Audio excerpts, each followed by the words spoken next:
This video is sponsored by EduQuest Online Courses. The struggle to find courses that truly speak your language, it's finally over. Welcome to EduQuest, where learning is made just for you.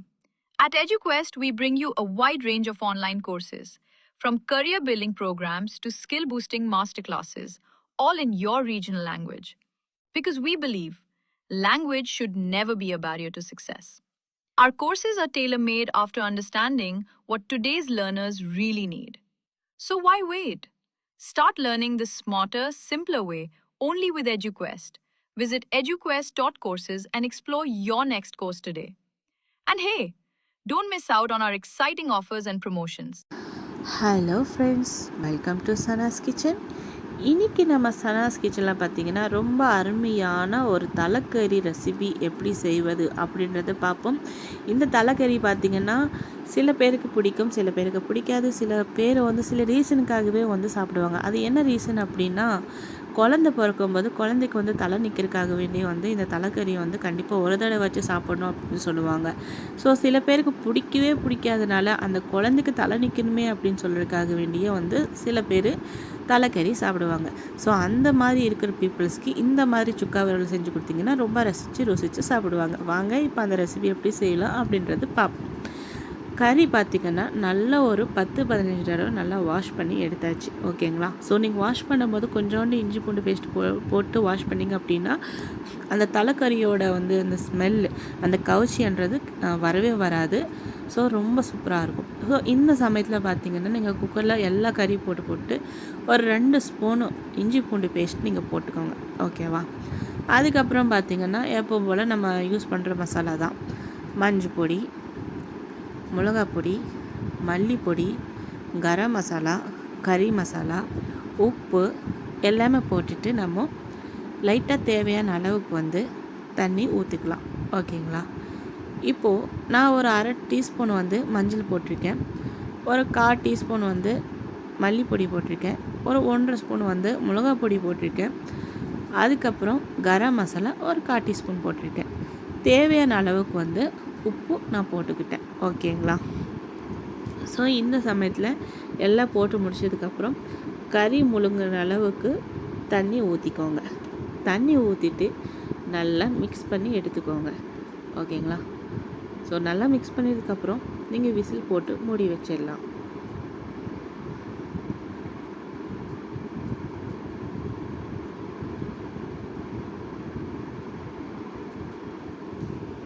Whistle போட்டு கிட்ட தலைக்கறி பார்த்திங்கன்னா நார்மலாக நம்ம mutton பார்த்திங்கன்னா 4 whistle விடுவோம், இல்லை 3 whistle விடுவோம், அந்த கறி பொறுத்து.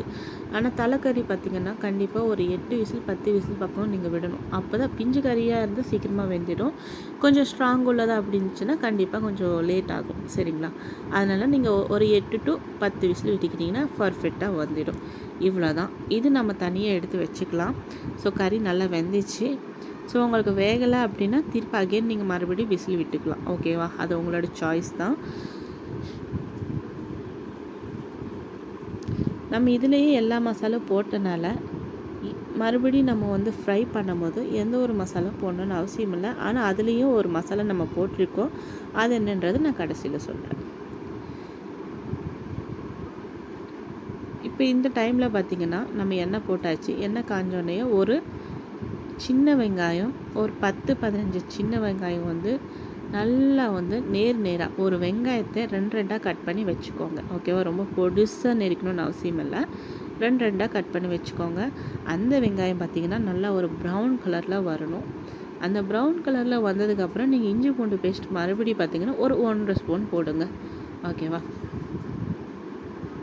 அது நல்லா அந்த இஞ்சி பூண்டு பேஸ்ட்டோட ஸ்மெல் போன வரைக்கும் அது கொஞ்சம் நல்லா ட்ரீப் ஃப்ரை பண்ணுங்கள்.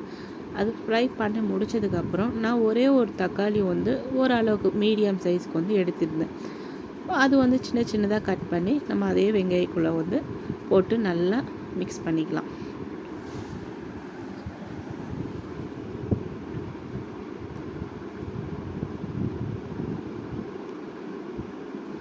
நல்லா ஃப்ரை ஆனதுக்கப்புறம் ஒரு கிரேவி மாதிரி தக்காளி உடஞ்சி நல்லா தொக்கு மாதிரி வரும். அந்த சமயத்தில் பார்த்திங்கன்னா நம்ம வேக வச்ச கறி போட்டுடலாம். வேறு எந்த தண்ணியும் நீங்கள் ஊற்றணும்னு அவசியமே இல்லை. நம்ம கறியில் ஊற்றிருக்கோம் இல்லையா, அந்த தண்ணியே போதும். இல்லை உங்களுக்கு கொஞ்சம் கிரேவியாட்டு வேணும், எனக்கு சாப்பாட்டில் போட்டு சாப்பிட்றதுக்கு வேணும், இல்லை எனக்கு தோசை தொட்டுக்கு சாப்பிட்றதுக்கு வேணும் அப்படின்னு நீங்கள் நினச்சிங்க அப்படின்னா உங்களுக்கு தேவையான அளவு தண்ணி நீங்கள் ஊற்றிக்கலாம். இப்போ நான் சொல்லியிருந்தேன் இல்லையா, ஸோ இந்த பொடி பார்த்திங்கன்னா ஜீரகம் ப்ளஸ் சோம்பு, அப்புறம் பார்த்திங்கன்னா குருமிளகு, இந்த 3ம் பார்த்திங்கன்னா அரைச்சி நம்ம இதை வந்து பவுடரை எடுத்து வச்சுருந்தோம். ஸோ அந்த பவுடர் தான் ஒரு 1/2 ஸ்பூன் போட்டிருக்கோம். ஓகேங்களா.